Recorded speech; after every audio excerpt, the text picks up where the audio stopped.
배우는 즐거움 배즐. 안녕하십니까. 네, 반갑습니다. 오늘은 저희 피기맘에서 입시만 다루다가 이제 공부법을 좀 해보려고 합니다. 근데 이제 특히 올해 신입생들 1학년들이 되게 불안해요. 중학교 내신하고 뭐가 다를지 뭐 이런 것도 불안하고 해서 수능, 내신 이런 각 과목별로 어떻게 공부하는 게 좋을지를 좀 시리즈로 해보려고 합니다. 근데 저희가 뭐 허투루 할 수 없으니까 그 분야에서 이제 가장 많은 경험이 있으시고 실적도 좋으신 선생님들을 한 분 한 분 모셔다가 진행을 하려고 합니다. 과정은 제가 어머님들이나 아이들의 생각을 좀 탐구해서 질문지를 선생님한테 미리 보냈고요. 선생님이 답변을 주셔서 그 내용을 가지고 진행을 좀 해보려고 합니다. 오늘은 첫 번째로 통합과학 시간인데 대치동에서 통합과학으로 되게 유명하신 우리 윤봉희 선생님을 모셨거든요. 소개는 제가 하는 것보다 직접 들어보도록 하겠습니다. 선생님 잠시 소개 좀 해주시죠. 안녕하세요. 윤봉희라고 합니다. 대치동에서 통합학을 맡고 있고요. 이제 여러분하고 이제 같이 내년부터 이제 본격적으로 들어가게 될 건데 잘 여러분만 성실하게 해준다면은 그대로 따라와 준다면은 좋은 성적 우리가 보장해 드릴 수 있을 것 같습니다. 네, 나와주셔서 감사하고요.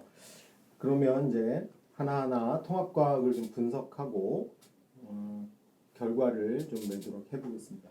그 제가 제목으로도 여기 해놨는데 고1 내신의 핵심인 고등과학의 출발이기도 한 통합과학을 좀 다뤄보도록 하겠습니다. 우선 첫 번째로 드리고 싶은 질문들이 통합과학은 도대체 어떻게 구성되어 있냐? 수능에 이거 안 나오는데 수능하고는 연관성이 있냐? 뭐 이런 것들이 좀 중3 학생들 아직 입학을 안 했으니까 궁금한 점이 많더라고요. 선생님 의견을 주시죠. 통합각이 수능에는 도움이 많이 되진 않은 거 맞습니다. 뭐 그 사실은 뭐 맞는 말인데 일단은 통합각 자체가 물리, 화학, 생물, 지구과학에 대해서 원과정과 투과정에서 내용을 그대로 따온 게 많아요. 그러니까 통합각에서 일단 내용 자체가 고등 과탐 과정에서 벗어나는 내용은 없기 때문에 이 과정도 우리가 정확하게 공부 열심히 해줘야지 나중에 이과 대비라든가 이런 거 할 때 약간 생소함 같은 것들을 많이 줄일 수 있을 것 같고 그 다음에 통합각 한번 다뤄보면서 이제 여러분들이 나중에 실제로 이과 대비해서 어떤 과목을 선택해야 되는지도 기본적인 틀이 완성이 되는 그런 중요한 과목인 것 같습니다. 근데 그 저기 시중에 떠도는 소문이나 뭐 이야기들을 해보면 보통 중등부에서 이렇게 선전을 하더라고요. 모집할 때 보면 중학교 과정이 한 70%고 원 과정이 한 30% 정도 포함되어 있는 구성이라고 보면 된다. 이건 맞는 말인가요? 굳이 틀린 말은 아니라고 보는데 포인트를 좀 다른 식으로 해석을 좀 했으면 좋겠습니다. 그런 부분은 중학교 과학이라고 그래가지고 전혀 다른 과학이 아니거든요. 솔직히 중학교 과학이 기초가 돼야 고등과학도 하는 거고 어떻게 말하면 중학교 과학이 고등학교 과학보다 범위가 더 넓습니다. 그래서 당연히 겹칠 수밖에 없는 건 당연한 사실이고요. 그걸 얼마나 깊이까지 들어가고 안 들어가고의 차이인 것 같습니다. 거기에 우리 중학교 보면 저도 옛날에 진짜 옛날이지만 기억나. 물상 이래서 배웠던 기억이 나는데 중학교 과학은 애초에 통합 과학이겠네요. 그렇죠. 그러면 그거의 연장선이고 원을 전문적으로 배우는 어떤 브릿지 과정이라고 보시면 되지 않을까 싶네요. 네. 근데 여기 구성을 보니까 물질의 규칙성, 시스템과 상호작용, 그다음이 변화의 다양성, 환경과 에너지 이렇게 구성이 돼 있는데 이게 물리화학, 생물, 지구과학이 뭐 큰 단원별로 보면은 중요한 게 있겠지만 섞여 있긴 하네요. 네. 어쨌든 한 분야만 잘한다 이건 좀 다른 것 같아요. 네. 그러니까 우리가 저기 대치동도 보면 선생님들이 4명이 다 나와서 개인 플레이 하는 시스템도 있고 두 분이 물리, 지구과학, 화학, 생물을 따로 하시는 경우도 있고 한 분이 통으로 하시는 경우도 있는데 어떤 게 사실은 더 좋다고 보시나요, 선생님은? 당연히 물리화학, 지구과학, 생물 쪽으로 이렇게 나눠가지고 과목별로 들어가는 게 확실히 전문성이 높고요. 고등학교 같은 경우는 원과정이라든가 투과정까지도 난이도가 가끔 나오는 문제들이 많습니다. 대신에 이제 단점이라 보자면은 교과 과정이 좀 섞여 있기 때문에 좀 경기가 애매모호한 파트가 분명히 있어요. 그래서 자기 전공이 아님에도 불구하고 들어가는 파트도 있는 반면에 그냥 순서대로 쭉 나가시는 어떤 그런 학교들에 대해서는 모의고사적으로만 조금 이득이 있을 뿐 어떤 과학적 심화라든가 이런 과정에 대해서는 많이 조금 결여가 되는 부분도 없지 않아 있습니다. 그래서 근데 제가 하나 더 질문드리면 이제 학원에서 선생님이 물리 파트는 물리 선생님이 가르치고 이렇게 네 분이 들어가는 거, 그 다음에 이제 혼자 하는 거 그런 거 중에 제가 보기에 네 분이 전문성을 따져서 따로 하면 첫째 주는 물리 선생님 보고 둘째 주는 화학 선생님 보고 마지막 주에 지구과학 선생님 보고 또 물리 선생님 보려면 얼굴을 까먹고 이럴 수도 있잖아요. 그래서 네. 학원에서 공부하기에는 솔직히 어떤 게 유리할지 어떤 강좌를 선택하는 게 좋을지 거기에 대한 조언을 한번 해주셨으면 좋겠어요. 통합과학 자체 과목 특성에 맞추면은 물론 전문성 있게 들어가는 것도 나쁘지 않은 선택이라고 봐요. 근데 문제는 통합과학은 100% 내신이기 때문에 학교 문제 스타일, 시스템, 그다음에 분위기 이런 거 모두 고려를 해야 되거든요. 네. 그래서 여러 선생님들이 섞이면 당연히 의견 충돌이 발생할 수밖에 없고 아무리 선생님들이 따로 나눠서 한다 하더라도 그렇게 됐을 때 효율이 너무 떨어지는 그런 경향도 있습니다. 그래서 누구는 범위가 너무 좁고 누구는 범위가 너무 많고 하기 때문에 이것들이 적절한 분배라든가 이런 것들이 상당히 이루어지기 힘들어요. 네. 그래서 차라리 그냥 그 학교 처음엔 시행착오가 있어야 되겠지만 어떤 특정 학교에 대해서 오랫동안 경험이 있는 분들이 한 과목 맡아서 하시는 게 훨씬 지금 경험상으로는 훨씬 효율성이 더 높다라고도 볼 수 있습니다. 예. 뭐 어쨌든 구성은 그렇게 돼 있지만 우리가 준비하고 내신을 대비하는 데 있어서는 한 선생님이 학교를 정확히 이해하고 지도하시는 게 훨씬 유리할 수 있다. 그렇게 정리를 하면 될 것 같고요. 두 번째로 애들이 이제 학원 다니면서 저한테 제일 질문 많이 하는 게 이런 겁니다. 뭐냐면 A 고등학교, B 고등학교, C 고등학교가 같이 배우는데 어떤 학교는 1단원, 4단원 이렇게 나가고 어떤 학교는 막 이게 달라. 그래서 출제 범위도 다 다르고 출제 유형도 다 다른데 이게 너무나 감당이 가능하냐.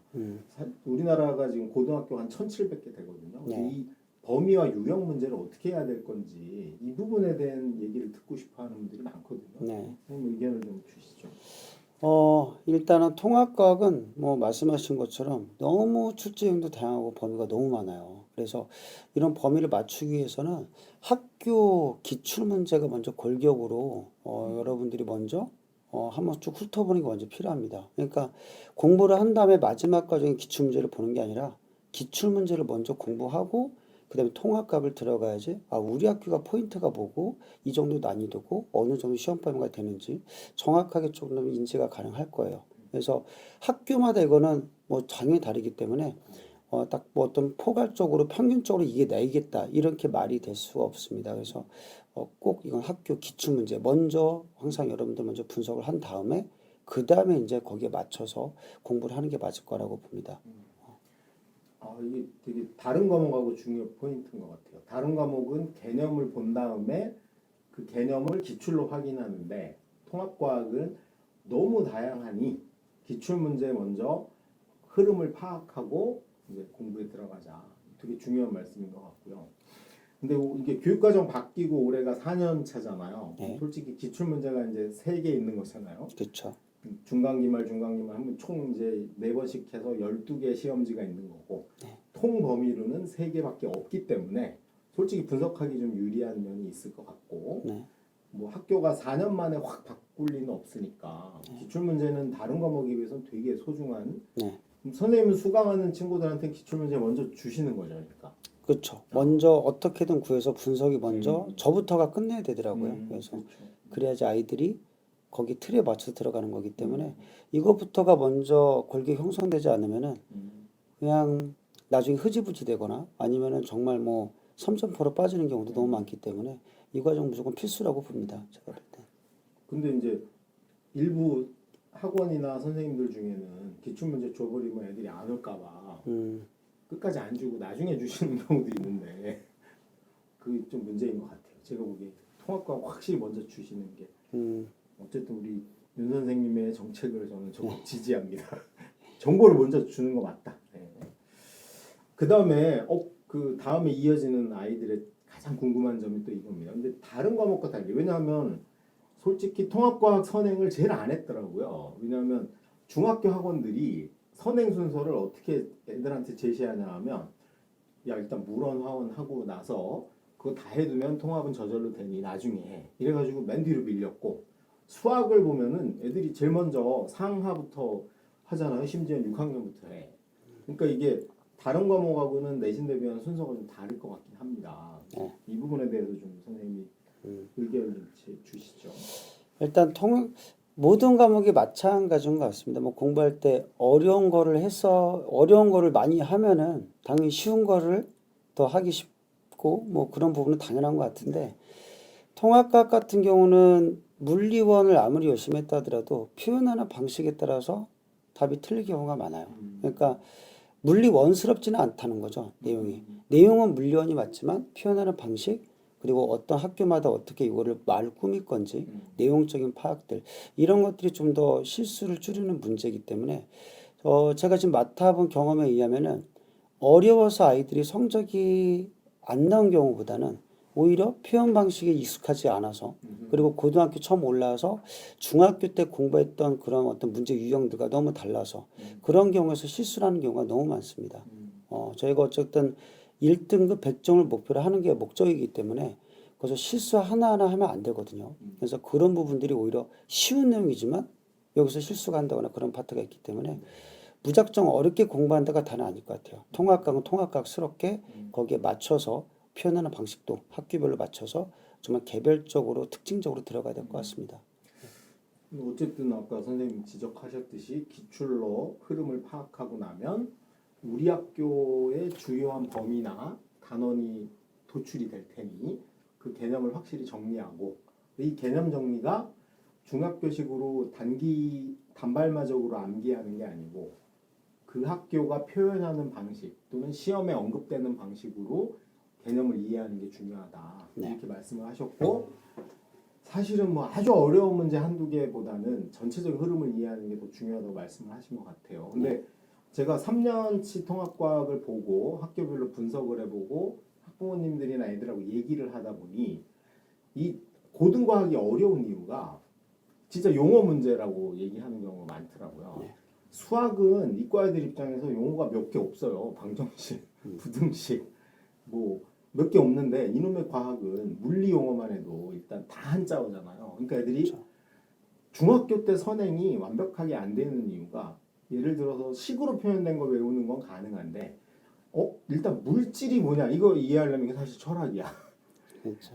뭐 그러니까 실제로 이게 좀 나이 쌀도 먹고 어휘력도 좀 늘어야 되는데 이 통합과학이 사실은 어떻게 보면 약간 과학사적 성격도 있고 그다음에 그 지구나 우주의 발전의 역사를 그 순서대로 된 측면도 있는 것 같아요. 제가 보니까 그런 측면에서 사실은 국어랑도 좀 연동이 돼 있는 것 같고 되게 첫 시험이니만큼 정말 사자가 토끼 잡을 때 신중하듯이 이렇게 움직여야 될 것 같은데 저는 뭐 어쨌든 선생님이 그거를 이해하시고 좀 지도하신다는 측면에서는 되게 좀 확실히 아이들이 믿고 가도 되지 않을까 그런 생각은 좀 듭니다. 이게 제가 이제 성적을 분석하다 보면 대부분의 학교가 요 구성이더라고요. 중간고사가 한 30%, 기말이 30%, 수행이 한 40%, 무슨 40, 30도 있긴 하지만 근데 수행은 솔직히 거의 만점을 주는 경향이 많으니까 결국은 이제 두 번의 시험인데 저 32문항 나온 게 강남에 있는 숙모 여고거든요. 제가 본 거 중에는 문항이 제일 많았던 것 같아요. 뭐 보셨을 것 같긴 한데 객관식이 24문제고 주관식이 8문제예요. 그러면 저거를 50분에 풀려면 사실은 저건 사실은 거의 무슨 IQ 테스트처럼 30초에 하나씩 풀어야 되는 거 아닌가요?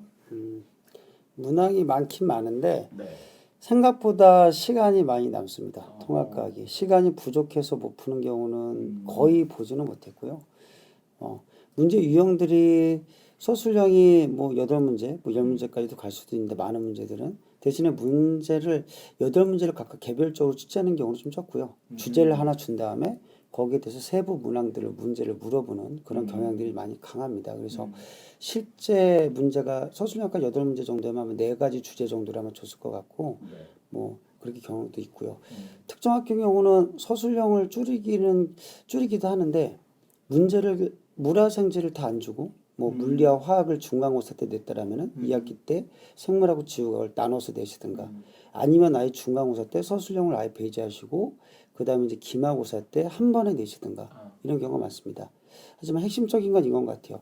지필평가에서 크게 성적 차이를 보지는 않는데 이 서술형에서 감점 사례가 상당히 중요합니다. 그래서 특히나 서술형이기 때문에 거기에 맞는 아까 말씀하신 것처럼 용어라든가 단어를 적절히 선택하지 않으면 오히려 내가 더 선행을 많이 해서 어려운 표현을 쓰고 어려운 단어를 썼다 하더라도 그걸 감점으로 바로 연결하시는 분들도 정말 많습니다. 그래서 정말 제가 드리고 싶은 말씀은 문항이 많던 적던 간에 그 학교 스타일의 어떤 표현대로 단어 선택이라든가 이런 것들도 충분히 연습을 해줘야 돼요. 그래서 문항이 많고 적고를 떠나서 학교스럽게 가라는 거 이거는 정말 강조드리고 싶습니다.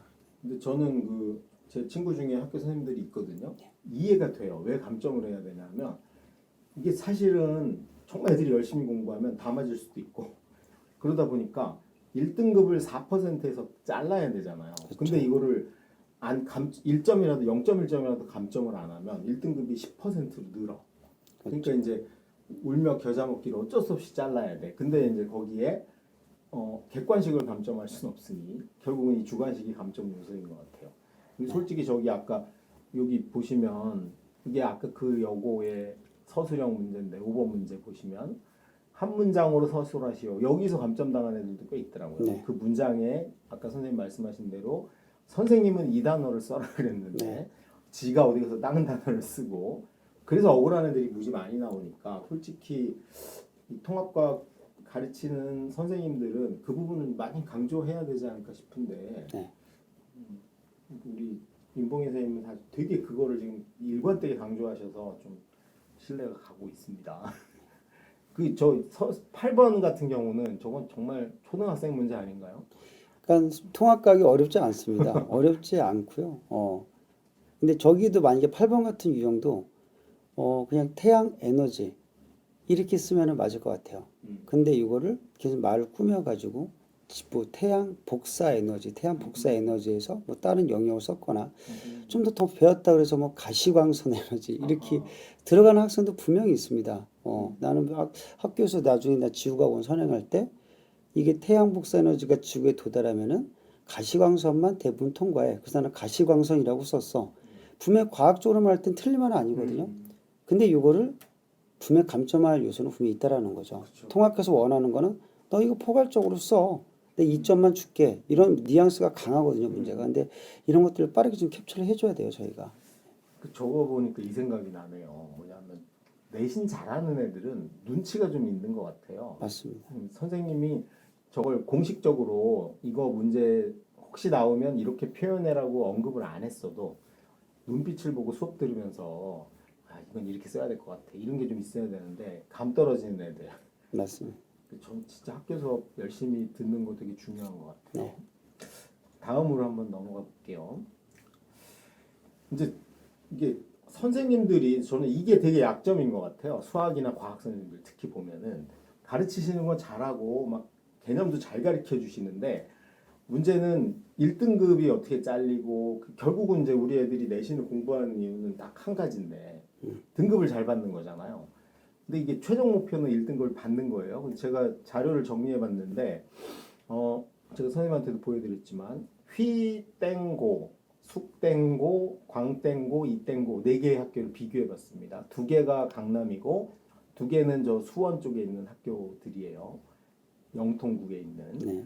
그래서 보면은 평균 보면은 휘문 숙명이 높잖아요. 네. 그리고 저 광교권의 학교들이 약 한 10점쯤 낮은 구성을 보이고 표준 편차는 비슷하고 그래서 보니까 A 구성이 휘문 숙명, 휘땡 숙땡이 높아요. A가 여기는 이게 난이도 문제일까요? 아니면 학교가 A를 많이 주려고 하는 의도가 좀 있을까요? 선생님이 문항을 분석해 보신 결과로는 어떻게 보세요? 일단 약간 지역마다 약간 분명히 차이는 있습니다. 뭐 네. 대치동하고 다른 경기권하고 분명 차이는 보이는데 대부분 성적 분포가 정규 분포랑 많이 떨어져요. 그러니까 정규 분포는 좀 중간대가 좀 많아야 되고 네. 양 옆으로 해서 좀 낮아지는 비율을 보여야 되는데 통합각이란 과목이란 특성인지는 몰라도 이게 앞뒤로 이렇게 많아지게 되는 역으로 되는 그래프가 많이 그려지거든요. 근데 조금 괄목할 만한 게 뭐냐면은 약간 다른 점은 좀 경기권 같은 경우는 뒤쪽에 조금 분포가 상당히 확 올라가요. 네. 그리고 강남권이라든가 조금 학군이 좀 높은 이런 지역 쪽은 좀 앞쪽으로 많이 쏠리게 되는 이런 패턴을 보입니다. 그래서 어느 정도 경쟁률이라든가 어느 정도 학생들이 공부하는 수준이라든가 이런 게 조금은 영향을 받긴 받습니다, 분명히. 그래서 아무래도 선행이라든가 이런 과학 같은 선행 비율이 아무래도 강남권이 좀 높긴 높거든요. 현실상 뭐 경기권이 적다는 건 아닌데 네.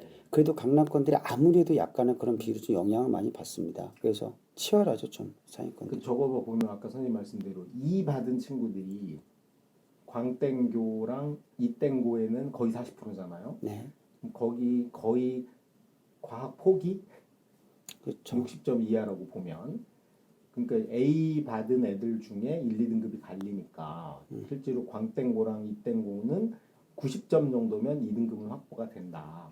그렇게 해석이 가능할 것 같고 네, 강남권은 90점 받으면 4등급이네요. 맞습니다. 29, 31%니까 거의 지금 강남권 애들은 100점을 도전해야 되는 거고 맞습니다. 그러면 이제 우리가 저 경기 지역이나 강남이 아닌 지역에서는 확실히 자기가 과학에 자신이 있어서 90에서 95점 정도를 안정적으로 받을 수 있으면 일단 등급에서는 좀 안심을 해도 되는 거네요. 네, 그런 차이가 좀 있네요.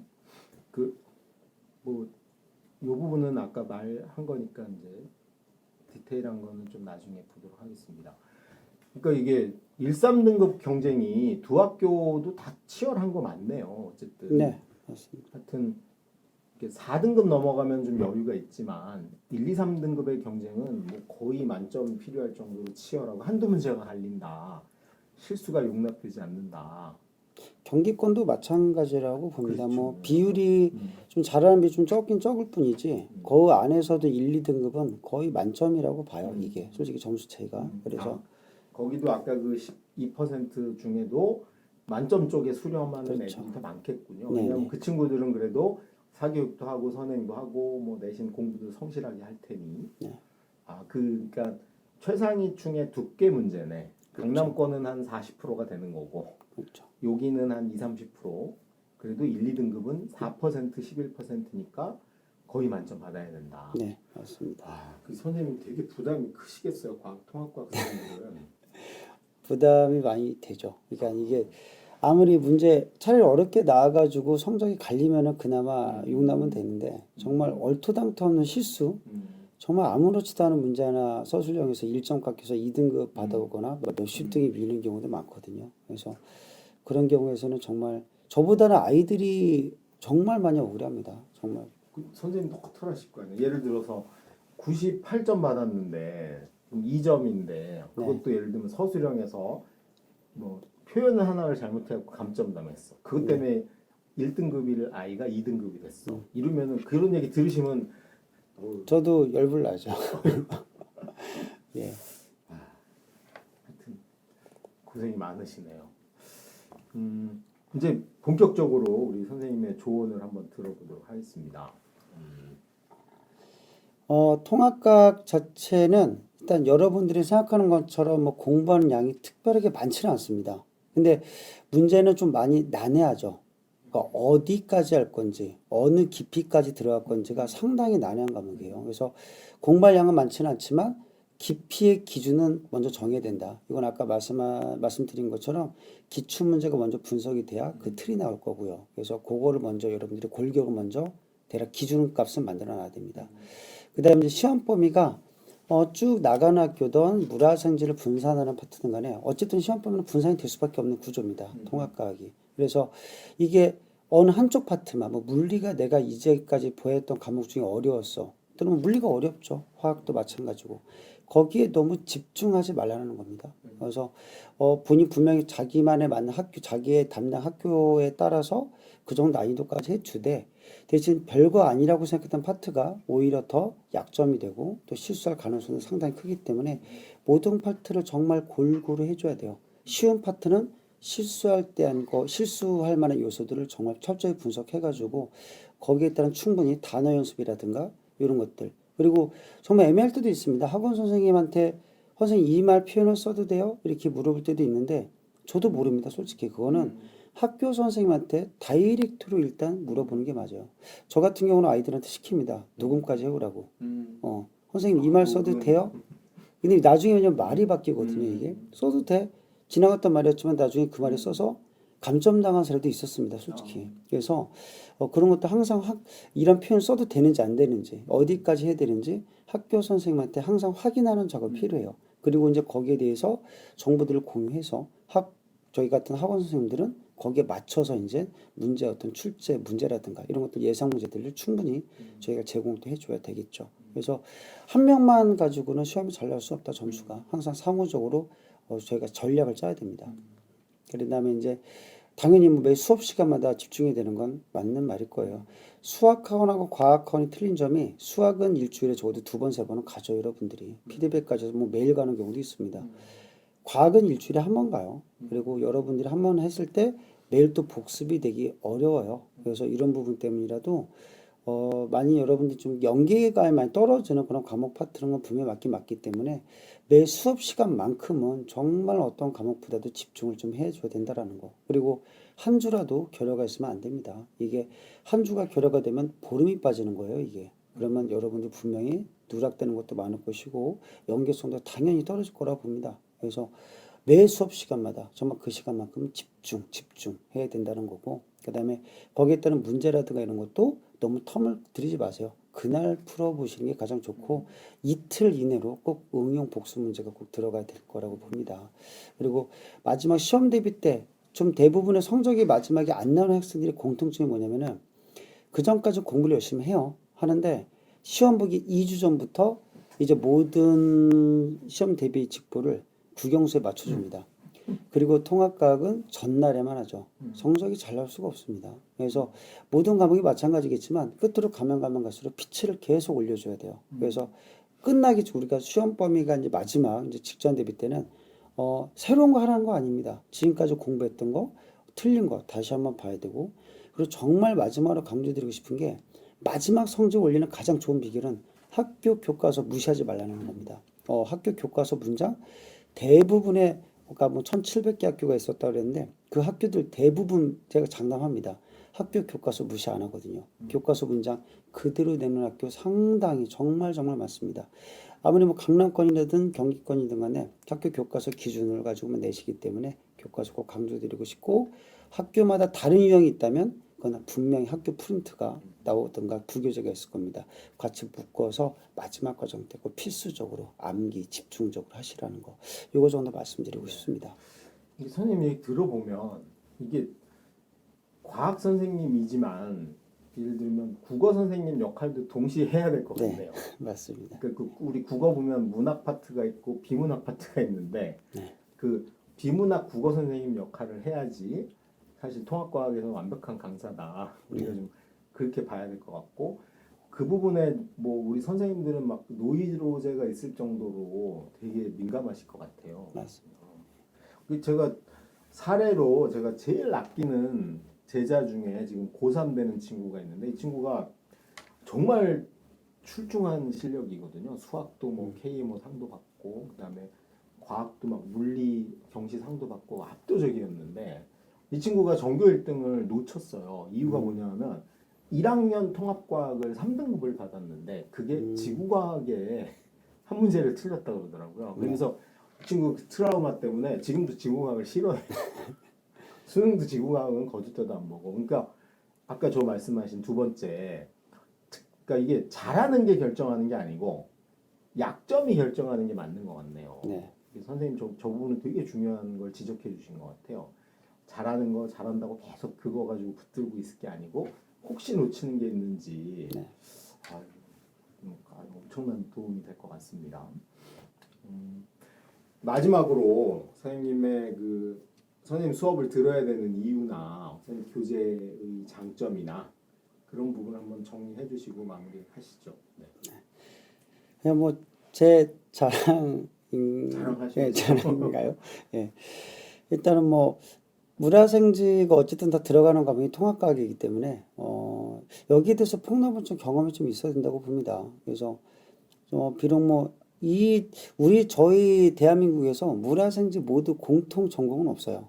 참고로 이제 저도 이제 생물 전공을 했고 이제 공통과학으로 이제 부수 전공을 했는데 제가 처음에 전교사부터 출발했습니다. 저도. 그래서 그때 생물 전공을 했는데 물리 선생으로 들어갔어요, 맨 처음에. 어허. 그래서 물리 선생으로 처음에 있다가 물리생은 없었군요. 예, 그것도 큰 영향이 있죠. 그래서 물리를 그냥 몸으로 받아들였죠, 그때. 몸으로 깨우쳤고. 그래서 물리하고 있다가 이제 학원 강사 쪽으로 오면서 이제 생물하고 지구가 화학 쪽으로 이제 범위도 넓히면서 지금까지 했었던 건데 이게 저한테는 엄청나게 지금 큰 메리트로 되고 있어요. 그래서 예전에 저도 처음에 가르치는 걸 처음 배웠던 거에 대해서는 저의 스승격인 선생님께서는 그냥 시키면 다 해라.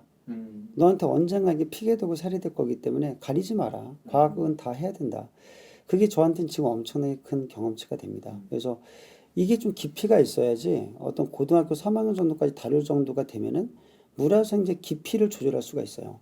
어느 정도가 심한지 어느 정도에서 끊어야 되는 건지 정확한 틀이 나올 수가 있기 때문에 그 부분에서 제가 제일 큰 장점을 가지고 있는 것 같고요. 그다음에 뭐 교육 1번지겠죠. 아무래도 뭐 대한민국에서는 뭐 대치동에서 계속 뭐 통합과학이라든가 융합과학 더 나서 고1 과학 때부터 7차 교육과정부터 지금 계속까지 해와서인지 몰라도 틀이 변화되는 게 계속 보여요. 이게 얻는 유형으로 나오게 되고 학교마다 어떻게 바뀌고 있고 그리고 학교 지금 심지어 교육 과정이 어느 포인트를 가지고 계속 바뀌어가고 있는지도 대략 눈치가 저기 보이는 것 같습니다. 그래서 그런 여기 네. 1등급 100% 달성한 학교는 어딘가요? 땡을 넣어가지고 한번 얘기해 주시죠. 단땡 학교인데 아하. 예. 이 학교는 2학기 중간고사 때였던 걸 알고 있는데 100% 1등급은 100%다 끊었고 웬만한 그러니까 제가 맡고 있는 학교 중에서는 대부분 아이들은 2등급 컷에서 대부분 다 마무리가 되는 편입니다. 근데 그게 너무 치열해서 아이들이 자기들만의 싸움이라고 하죠. 대부분 그래서 그런 부분이 조금 누구는 똑같이 가르치면도 불구하고 이제 한 문제 차이 같다 이렇게 성적 차가 많이 갈려서 그 부분이 조금 많이 안타깝기도 합니다. 예. 그래서 이제 이렇게 하면 될 것 같고 이제 여러분들이 이제 마지막에 이제 여러분들이 노력만 해주신다면은 저는 그에 따라서 최고의 어떤 퀄리티로 문제 제공이라든가 예상 문제, 핵심 정리까지 다 제공할 준비는 돼 있습니다. 그러니까 여러분만 잘 이게 제일 힘든 부분 같은데 노력만 잘 해주시면은 될 것 같습니다. 예. 네, 오늘 첫 시간이지만 되게 저는 유익했던 것 같아요. 왜냐하면 보통 우리가 학원 설명회나 선생님들이 이렇게 이야기할 때 보시면 자기가 개념을 잘 잡고 내 수업만 들으면 된다. 이쪽에 좀 포인트를 많이 두는데 실제로 애들은 거기서 구멍 나진 않거든요. 솔직히 개념 정리가 잘 돼 있고 수업 열심히 듣는 애는 1, 2, 3등급이 될 수는 있으나 특히 통합과학에선 이게 1이냐 2냐 3을 가르는 건 아까 말씀했듯이 그 국어적 감각의 탁월함, 그 다음에 수업에서 나오는 눈치, 그리고 마지막에 내가 이 어떻게 마무리할 거냐. 근데 선생님은 그걸 인지를 하고 계시니까 막 그런 잔소리, 애들 입장에서는 잔소리, 어른들 입장에서는 팁 이런 게 좀 날아가지 않을까 싶긴 한데요. 그 통합과학은 확실히 혼자 열심히 한다고 되는 것도 아니고 수업만 잘 듣는다고 되는 것도 아니고 그다음에 학원에만 의존해서 되는 것도 아니고 사실 이게 학교 수업, 학교 교재, 학원 선생님 그다음에 본인이 눈치 있게 마무리하는 거 이 정말 삼위일체가 돼야 되는 한마디로 예술이네요. 솔직히 다른 우리가 고2 올라가면 여러분 이제 고2 올라가면 특히 이과 친구들은 물리원, 화학원, 생물원, 지구과학원 중에 골라서 내신을 하잖아요. 네. 그때는 솔직히 1등급 컷이 한 90이거나 80점대로 내려오는 경우도 있거든요. 네. 그건 정말 실수 상관없고 눈치 없는 놈도 가능한데 이 통합과학은 확실히 통합 예술로 우리가 봐야 되지 않을까 싶습니다. 아, 오늘 첫 시간에 이렇게 나와주셔서 네. 이 정말 피가 되고 살이 되는 말씀 해주셔서 감사합니다. 아, 네, 감사합니다. 또 기회 되면 제가 또 모시도록 하겠습니다. 네, 먼저 생물 알겠습니다. 때 한번 나오시죠, 선생님. 네, 알겠습니다. 네, 오늘 저희가 과목별로 어떻게 하면 공부 잘하고 그다음에 내신 등급을 잘 딸까, 수능을 잘 받을까 이런 거를 하기 시작했는데 우리 첫 시간은 통합과학이었습니다. 마무리하고요. 우리 나와주신 윤 선생님한테 집에서 박수 쳐주셨으면 감사하겠습니다. 고맙습니다. 같이 예, 인사하시죠. 감사합니다. 예. 배우는 즐거움 패즐